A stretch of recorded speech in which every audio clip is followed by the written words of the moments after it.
We are Ahmadreza's activists. I am Twet. I'm Morgan.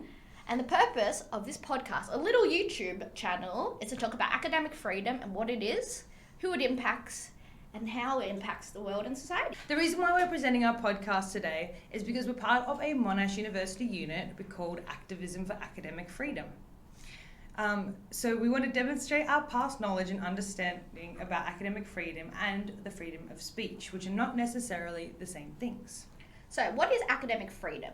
By UNESCO, a scholar, a student, at academic level freedom to teach, discuss, express opinion, research, and publish works without censorship or constraints. The recommended also grounds academic freedom in democratic rights, values. The scholar needs to engage with a society outside of the classroom, laboratory, or campus. And it recognises that state and society have a responsibility to protect higher education, communities, and to promote academic freedom. In countries like Australia, the US, and Europe, we get to enjoy Western academic freedom. However, in countries such as Iran, the principle of academic freedom is continuously violated, risking the safety of scholars and threatening the broader academic freedom. So, essentially, in easier terms, academic freedom is having no censorship, and being able to express your academic opinion, thoughts, facts without fear of punishment, harm, imprisonment, sentence, life sentences. It's integral to society because it fosters new academic ideas that can further parts of the world, such as in science, technology, engineering, mathematics. If we didn't have academic freedom, we wouldn't have the technology we have today. So really, the main purpose of this YouTube video or podcast is to talk about the Middle East. The Middle East is one of the sections that lack the most academic freedom. Out or writing out can lead to harsh consequences. We can come killing, life sentences, imprisonment, beatings, disappearances, some things that are usually unheard of in the Western countries, but very heard of in these types of countries. In this Monash unit, every class is divided into different countries from the Middle East or different parts of Europe. Beirut, that's Iran, the one. And Nicaragua. So each one has a main person that we are trying to advocate for the wider audience to know what is happening to them and how academic freedom is, they're not getting any academic freedom from it. So our focus is Iran. So human rights in Iran, it's a concept in Iran. Certain freedoms have been constantly squandered by strict military operations alongside government censorship.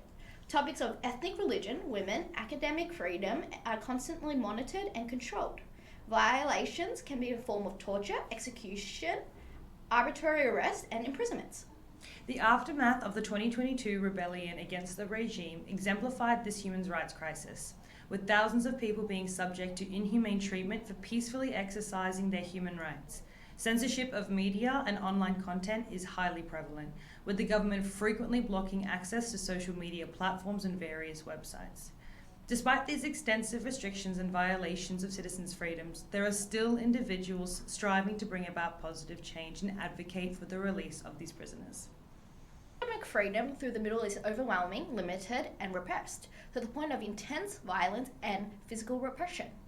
Iran, for example, regularly imprisons both academics that they accuse and suspect of illegal activities such as espionage, as in the case of Dr. Ahmadreza Djalali. Dr. Djalali is a doctor of medicine and an academic within the field of disaster medicine.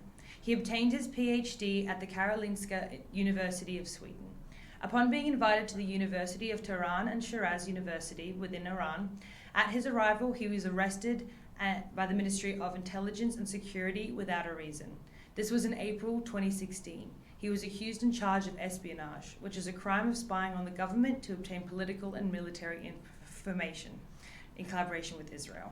So you might think, what did Mr. Djalali write about for Iran to take such extreme measures for him to be imprisoned and sentenced to life? So the scholar writings he wrote about Iran, there were a few. The fundamental scholar articles that made him be arrested may be his 2009 was Medical Response to Earthquakes and Experience-Based Studies from Recent Earthquakes in Iran. In 2012, he wrote about Hospital Incident Command System performances in Iran, decision-making during disasters. In 2013, hospital disaster preparedness measured by functional capacity, a comparison between Iran and Sweden. For Iran, they might have not agreed with these ideas that could help their country, and they saw it as an attack on them. So these might be the case of scholar readings that Mr. Djalali did. Due to some technical difficulties, we lost some footage of my discussion with Morgan and how we felt about the case itself and the academic freedom. For us, we felt it was extremely, extremely sad that this is happening around the world, especially in the Middle East. How speaking out your voice, opinions, and writing about how we can improve society and how a country can improve and help its people and live a better life for the people in that country. But people are getting executed, life imprisonment, harsh beatings, just because they want to write improvement for countries, and countries don't agree with it. Especially Iran didn't agree with Mr. Djalali, as you can see, that he's writings about medicine and disaster medicine to improve society and improve lives for people in Iran didn't agree with their regimen of ideas, concepts, and opinions, that they had to go to extreme measures for him to be imprisoned and charged of espionage. He is under execution at any moment in time. We don't know when, we don't know how, we just know that he has a sentence now. So how do you think it feels for the family? The family must be devastated. We know that he has 2 sons, and we are in touch with his wife at the moment, wanting to know clarity of how she feels, how it is, and give her the support and advocate for Mr. Djalali in the world and show that this is happening. We're just so lucky that within Western countries such as USA, England, Australia, there's a freedom of speech and a freedom of academic rights. We can speak without being scared of censorship, being scared of punishment, and write what we feel is necessary as a democratic society to improve our society, improve people's lives, and the country in itself. So it's very, very sad. Imagine you were in his shoes as a father, as a husband, now left away from his wife, from his kids, in prison. He hasn't seen them in more than 3,000 days. Family feel, how does his kids and his wife feel that they haven't seen their husband? For them, he must have done nothing. He has done nothing wrong. He just wrote about improving society in the country of Iran. And now we haven't seen him. We don't know where he is. We don't know how he is. We have heard that his health is deteriorating at any second, at any moment, that he's in the most horrible condition you can ever think of. We are just so lucky that we are able to speak, write about, and live in a society and a country that we're not afraid. Unlike the Middle East, where everyone's afraid to speak their mind, question a regime, question the authorities, question the government, constantly living in fear that they could be arrested, punished, abused, sentenced, executed for what they believe in, what they think, and what their opinion is. So thank you everyone for listening to this podcast. Episode 2 will be out next week, and hopefully with a guest and some more interesting topics to talk about within academic freedom. Thank you so much for listening.